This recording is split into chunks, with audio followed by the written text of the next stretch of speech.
Hello guys and welcome back to best car picks. നമ്മൾ ഇന്നത്തെ വീഡിയോയിലൂടെ നോക്കാൻ പോകുന്നത് കഴിഞ്ഞ മാസം 2024 ഡിസംബറിൽ ഏറ്റവും കൂടുതൽ വിറ്റുപോയ ടോപ്പ് 10 മിഡ് സൈസ് എസ്യൂസിനെ പറ്റിയാണ്. അതായത് ക്രെറ്റയുടെയൊക്കെ മുകളിൽ നിൽക്കുന്ന കാറ്റഗറിയിൽ വരുന്ന വാഹനങ്ങൾ. അതിൽ 10th പൊസിഷനിൽ നിൽക്കുന്ന വാഹനം നമ്മുടെ സെട്രോൻ്റെ C5 എയർക്രോസ് ആണ്. ഈ വണ്ടി ഇപ്പോൾ കുറേ വർഷങ്ങളായിട്ട് കുറേ മാസങ്ങളായിട്ട് വളരെ കൺസിസ്റ്റൻ്റ് ആയിട്ടുള്ള സെയിൽസ് തന്നെയാണ് കാഴ്ചവെച്ചുകൊണ്ടിരിക്കുന്നത്. 2024 ഡിസംബറിൽ ഒരു വണ്ടിയുടെ സെയിലായിരുന്നു കിട്ടിയത്. നവംബറിൽ 0 വണ്ടികളുടെ സെയിൽസാണ് കിട്ടിയത്. ഇനിയിപ്പോൾ ഇയർ ഓൺ ഇയറിൽ കമ്പയർ ചെയ്യുകയാണെങ്കിൽ 2023 ഡിസംബറിൽ ഈ വാഹനത്തിന് 2 വണ്ടികളുടെ സെയിലായിരുന്നു കിട്ടിയത്. അതുകൊണ്ട് ഇയർ ഓൺ ഇയർ ആണെങ്കിലും മന്ത് ഓൺ മന്ത് ആണെങ്കിലും ഒരു വ്യത്യാസമില്ല. എല്ലാം 1, 2 കൂടിപ്പോയ 10 അതൊക്കെയാണ് ഇതിന് ഒരു മാസം മാക്സിമം വരുന്ന സെയിൽ. പക്ഷേ 10 ഇപ്പോൾ എൻ്റെ ഒരു ഊഹം വെച്ചത് കണ്ടിട്ട് കുറേ കാലമായി. ഞാനിതിൻ്റെ സെയിൽ എപ്പോൾ എടുത്ത് നോക്കിയാലും 2, 3, 4 ഒക്കെ ആയിരിക്കും.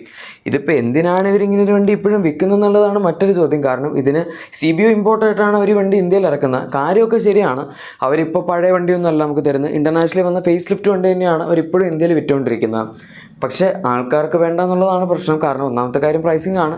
മറ്റ് പല വാഹനങ്ങളും നമുക്ക് നല്ലൊരു പ്രൈസ് പോയിന്റ് ഇതിനേക്കാൾ നല്ല രീതിയിൽ അഫോർഡബിൾ ആയിട്ട് അവൈലബിൾ ആണ്. പക്ഷേ ഈ വണ്ടി ഇത്രയും റേറ്റ് ഉണ്ട്. ഈ വണ്ടി CKD ആയിട്ട് കുറച്ച് വില കുറച്ച് ഇറക്കിയിരുന്നെങ്കിൽ ഇത്തിരി കൂടെ വിറ്റ് പോകാൻ ചാൻസ് ഉണ്ടായിരുന്നു. എന്തായാലും ഇനി 9th പൊസിഷനിൽ നിൽക്കുന്ന അടുത്ത വാഹനം ഹ്യുണ്ടായി ടുസോൺ ആണ്. ഈ വണ്ടിയുടെ സെയിൽ ഇതിന് മുന്നേ അത്യാവശ്യം നല്ലതായിരുന്നു. പക്ഷേ ചിലപ്പോൾ ഇയറിൻ്റെ ആയതുകൊണ്ടൊക്കെ ആയിരിക്കാം കഴിഞ്ഞ മാസം സെയിൽ ഇത്തിരി കുറവാണ്. 33 വാഹനങ്ങളുടെ സെയിൽ മാത്രമേ കിട്ടിയിട്ടുള്ളൂ. നമ്മളിതിനെ 2024 ഡിസംബറിലെ സെയിൽ വെച്ച് കമ്പയർ ചെയ്യുകയാണെങ്കിൽ 84 വാഹനങ്ങളുടെ വ്യത്യാസം, 84 വാഹനങ്ങളുടെ സെയിലാണ് ഇതിന് വന്നിരിക്കുന്നത്. ആൻഡ് ടോട്ടൽ 51 വണ്ടികളുടെ വ്യത്യാസവും 60.71% ഡീഗ്രോത്ത് റേറ്റുമാണ് വന്നിരിക്കുന്നത്. ഇതൊക്കെ ലോ വോളിയം സെയിൽസ് ആയതുകൊണ്ട് നമുക്ക് അത്യാവശ്യം നല്ല പെർസെൻറ്റേജ് കണക്കിൽ വ്യത്യാസം കാണാൻ സാധിക്കും. അതുകൊണ്ട് തന്നെ നമ്മുടെ ഈ ലിസ്റ്റിൽ മന്ത് ഓൺ മന്തിൽ നോക്കുകയാണെങ്കിൽ കഴിഞ്ഞ മാസം ഏറ്റവും കൂടുതൽ ഡീഗ്രോത്ത് പെർസെൻറ്റേജ് വന്ന ഒരു വാഹനം കൂടിയാണ് ടുസോൺ. പക്ഷേ ഈ വണ്ടി പ്രൈസ് പോയിന്റ് ഒക്കെ വെച്ച് നോക്കുകയാണെങ്കിൽ അത്യാവശ്യം നല്ലതാണ്. ആവശ്യത്തിന് ഫീച്ചേഴ്സ് ഉണ്ട്. നല്ലൊരു ഡീസൽ എഞ്ചിൻ അവൈലബിൾ ആണ്. ഓട്ടോമാറ്റിക് ഉണ്ട്. പിന്നെ സ്പേസ്, ഡിസൈൻ, ലുക്ക് എങ്ങനെയൊക്കെ നോക്കിയാലും വളരെ നല്ലൊരു വാഹനം തന്നെയാണ് ഈ ഒരു പ്രൈസ് പോയിന്റ് വെച്ച്. ഇനി അടുത്ത വാഹനം ജീപ്പ് കോമ്പസ് ആണ്. അതാണ് 8th പൊസിഷനിൽ നിൽക്കുന്നത്. ഈ വണ്ടി ഇനീഷ്യലി ഇറങ്ങിയ കാലത്തൊക്കെ നല്ല സക്സസ് ആയിരുന്നു. 1000-ടുത്തൊക്കെ വെച്ച് വിൽക്കുമായിരുന്നു. പക്ഷേ അതൊക്കെ ഒരു കാലം. ഇപ്പോൾ എന്തായാലും അതൊക്കെ പോയി. കഴിഞ്ഞ മാസം 175 വാഹനങ്ങളുടെ സെയിലാണ് ഇതിന് ലഭിച്ചത്. നവംബർ 2024 188 വാഹനങ്ങളുടെ സെയിലായിരുന്നു കിട്ടിയിരുന്നത്.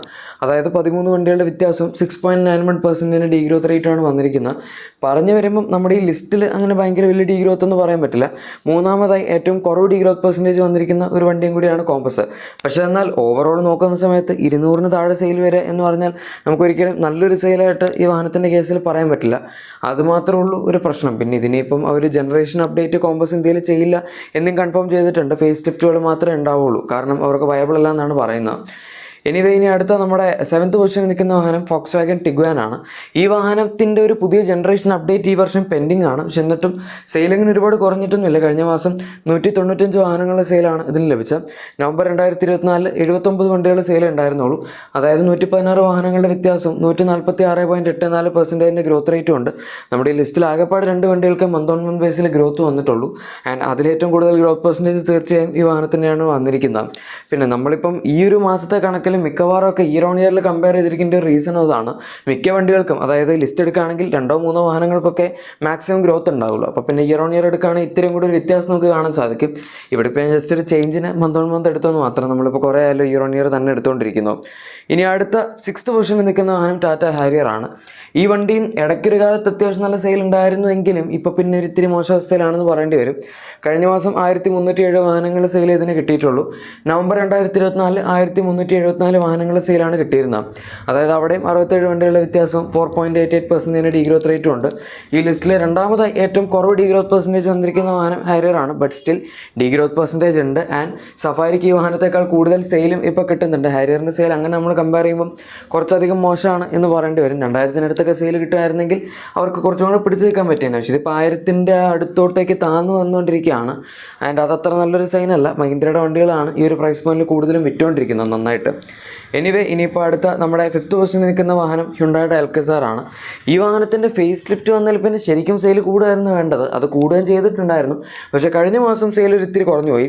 1342 വാഹനങ്ങളുടെ സെയിൽ മാത്രമേ കിട്ടിയിട്ടുള്ളൂ.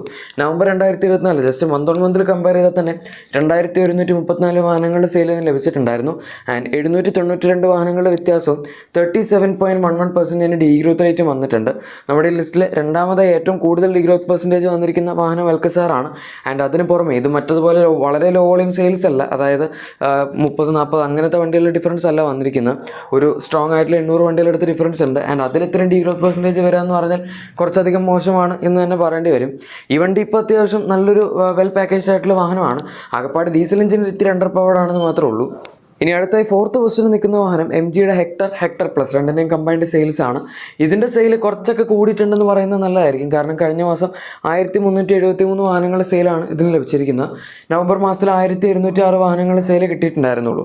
അതായത് 267 വാഹനങ്ങളുടെ വ്യത്യാസവും 24.14% ഗ്രോത്ത് റേറ്റും വന്നിട്ടുണ്ട്. ഈ ലിസ്റ്റിൽ ഞാൻ ഓൾറെഡി പറഞ്ഞു 2 വാഹനങ്ങൾക്ക് ഗ്രോത്ത് ഉള്ളത്. അപ്പോൾ പിന്നെ തീർച്ചയായും രണ്ടാമതായി ഏറ്റവും കൂടുതൽ ഗ്രോത്ത് പെർസെൻറ്റേജ് വന്നിരിക്കുന്ന വാഹനം നമ്മുടെ ഹെക്ടർ സീരീസിലുള്ള വണ്ടികൾ തന്നെയായിരിക്കും. ഇതിനെ പക്ഷേ നമുക്ക് ഹാരിയർ സെയിൽ വെച്ച് കമ്പയർ ചെയ്യുമ്പോൾ കുറവാണെന്ന് അങ്ങനെ പറയാൻ പറ്റില്ല. കാരണം ഹെക്ടർ പ്ലസും, അതായത് 5 സീറ്ററും 6 സീറ്റർ 7 സീറ്റർ രണ്ടിനെയും കമ്പൈൻഡ് സെയിൽസ് ആയിട്ടാണ് അവർ കൊടുക്കുന്നത്. സഫാരിയുടെയും ഹാരിയറിൻ്റെയും സെയിൽസ് കമ്പൈൻ ചെയ്ത് നോക്കിക്കഴിഞ്ഞാൽ ഏകദേശം 2500 ആ റേഞ്ചിലേക്കൊക്കെ വരും. അതുകൊണ്ട് അങ്ങനെ കമ്പയർ ചെയ്യാൻ പറ്റില്ല. പക്ഷേ ഇനി അടുത്ത 3rd പൊസിഷനിൽ നിൽക്കുന്ന വാഹനം സഫാരിയാണ്. ഇതിന് കഴിഞ്ഞ മാസം 1385 വാഹനങ്ങളുടെ സെയിലാണ് ലഭിച്ചിരിക്കുന്നത്. നവംബർ മാസത്തിൽ 1563 വാഹനങ്ങളുടെ സെയിൽ കിട്ടിയതായിരുന്നു. 178 വാഹനങ്ങളുടെ വ്യത്യാസവും 11.39% ഡീഗ്രോത്ത് റേറ്റുമാണ് സഫാരിക്ക് വന്നിരിക്കുന്നത്. അഗൈൻ ഈ വാഹനത്തിന് 1500 സെയിൽ കിട്ടുക എന്ന് പറഞ്ഞാൽ വലിയ കുഴപ്പമില്ല. പിന്നെ ഇപ്പം നമ്മൾ ഹാരിയറും സഫാരിയും തമ്മിൽ കമ്പയർ ചെയ്യുമ്പോൾ വലിയ വില വ്യത്യാസമൊന്നുമില്ല. മാക്സിമം പോയി കഴിഞ്ഞാൽ 1 lakh 2 lakhs അടുത്തൊക്കെയാണ് അറ്റ്മോസ്റ്റ് ഡിഫറൻസ് വരുന്നത്. അത്രയൊന്നും ഇല്ല ശരിക്കും. അപ്പോൾ പിന്നെ കൂടുതൽ ആൾക്കാരും അത്രയും പൈസ അഡീഷണൽ സ്പെൻഡ് ചെയ്ത് സഫാരി വാങ്ങാനേ നോക്കുകയുള്ളൂ. അതുകൊണ്ടാണ് ഹാരിയറിൻ്റെ മാർക്കറ്റ് ഇപ്പോൾ ഇത്തിരി താഴത്തോട്ട് പോകുന്നത്. പിന്നെ 2 വാഹനങ്ങളുടെയും ഫീച്ചേഴ്സ്, എൻജിൻ, എല്ലാ സാധനങ്ങളും ഓൾമോസ്റ്റ് സെയിം ആണ്. സഫാരിക്ക് അഡീഷണൽ 2 സീറ്റ്സ് ഉണ്ട്, പിന്നെ ഇത്തിരി കൂടെ സൈസും കൂടുതലുണ്ട് എന്നുള്ളൊരു അഡ്വാൻറ്റേജും പറയാൻ പറ്റുന്നതുകൊണ്ടാണ് അങ്ങനത്തെ ഒരു പ്ലസ് പോയിന്റ് ഉള്ളത്. ഇനി 2nd പൊസിഷനിൽ നിൽക്കുന്ന നമ്മുടെ മഹീന്ദ്രയുടെ XUV700 ആണ്. ബാക്കി വണ്ടികളൊക്കെ 1000-ന് 2000 ക്രോസ് ചെയ്തിട്ടില്ല എങ്കിൽ XUV700 കഴിഞ്ഞ മാസം 7337 വാഹനങ്ങൾ സെയിലാണ് ലഭിച്ചത്. നവംബർ 2024 9100 വാഹനങ്ങൾ സെയിലുമായിരുന്നു കിട്ടിയത്. 7000 ആക്ച്വലി ഇതിൻ്റെ സെയിൽ വെച്ച് നോക്കുമ്പോൾ ഇത്തിരി കുറവാണ്. കാരണം 7000 to 9000 ഇടയിലൊക്കെ ഇതിന് ഈസി ആയിട്ട് മിക്ക മാസങ്ങളിലും സെയിൽ കിട്ടുന്നതാണ്. 1763 വാഹനങ്ങളുടെ വ്യത്യാസവും 19.37% ഡീഗ്രോത്ത് റേറ്റുമാണ് വന്നിരിക്കുന്നത്. മൂന്നാമതായി ഈ ലിസ്റ്റിൽ ഏറ്റവും കൂടുതൽ ഡീഗ്രോത്ത് പെർസെൻറ്റേജ് വന്നിരിക്കുന്ന നമ്മുടെ XUV700 ആണ് എന്ന് തന്നെ പറയാം. ഇനിയിപ്പോൾ നമ്പർ 1 പൊസിഷനിൽ നിൽക്കുന്ന വണ്ടി ഞാൻ പറയാതെ തന്നെ നിങ്ങൾക്ക് അറിയായിരിക്കും. സ്കോർപിയോ സീരീസിൽ വരുന്ന 2 വണ്ടികളാണ്. അതായത് സ്കോർപിയോ എന്നും അതുപോലെ തന്നെ ക്ലാസിക്കും. രണ്ടിനും കമ്പൈൻഡ് ആയിട്ട് കഴിഞ്ഞ മാസം 12195 വാഹനങ്ങളുടെ സെയിലാണ് ലഭിച്ചത്. നവംബർ 2024 12704 വാഹനങ്ങളുടെ സെയിലായിരുന്നു. വലിയ വ്യത്യാസമൊന്നുമില്ല, ജസ്റ്റ് 550 വാഹനങ്ങളുടെ വ്യത്യാസം, 4.01% ഡീഗ്രോത്ത് റേറ്റും ഉണ്ടായിരുന്നുള്ളൂ. സ്കോർപിയോയ്ക്ക് ചില മാസങ്ങളിൽ 15000-ന് മുകളിലൊക്കെ സെയിൽ പോയിട്ടുണ്ട് എന്നുള്ളത് വെച്ച് നോക്കുമ്പം 12000 ചിലപ്പോൾ ഒരു ഇത്തിരി കുറവായിട്ട് തോന്നുമായിരിക്കും. പക്ഷെ എന്നാലും ഇതിൻ്റെ പ്രൈസ് പോയിന്റ്, ഈ വണ്ടിയുടെ സൈസ് തുടങ്ങിയ കാര്യങ്ങളൊക്കെ വെച്ച് നോക്കുമ്പോൾ ഇതിന് 10000-ന് മുകളിൽ സെയിൽ കിട്ടുക എന്ന് പറഞ്ഞാൽ തന്നെ വളരെ നല്ലൊരു കാര്യമാണ്.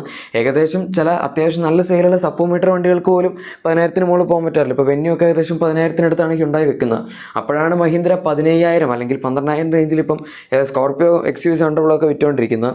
എനിവേ, നിങ്ങളുടെ വണ്ടിക്ക് എന്തെങ്കിലും നല്ല ചെറിയ ആക്സസറീസോ ക്ലീനിങ് പ്രൊഡക്ട്സോ ഒക്കെ വേണമെന്നുണ്ടെങ്കിൽ തീർച്ചയായും നമ്മുടെ ഡിസ്ക്രിപ്ഷൻ അല്ലെങ്കിൽ പ്രൊഡക്റ്റ് ടാഗ് ചെക്കൗട്ട് ചെയ്യുക. അവിടെ നിങ്ങൾക്ക് ലഭിക്കുന്നതായിരിക്കും. ഇതാണ് കഴിഞ്ഞ മാസം ഏറ്റവും കൂടുതൽ വിറ്റുപോയ ടോപ്പ് 10 മിഡ് സൈസ് SUVസിൻ്റെ വീഡിയോ. ഇഷ്ടപ്പെട്ടെങ്കിൽ തീർച്ചയായും ലൈക്കും സബ്സ്ക്രൈബും ഷെയറും കൂടെ ചെയ്തേക്കാം. നമുക്ക് മറ്റൊരു വീഡിയോയിൽ കാണാം. Thank you for watching my video and good bye.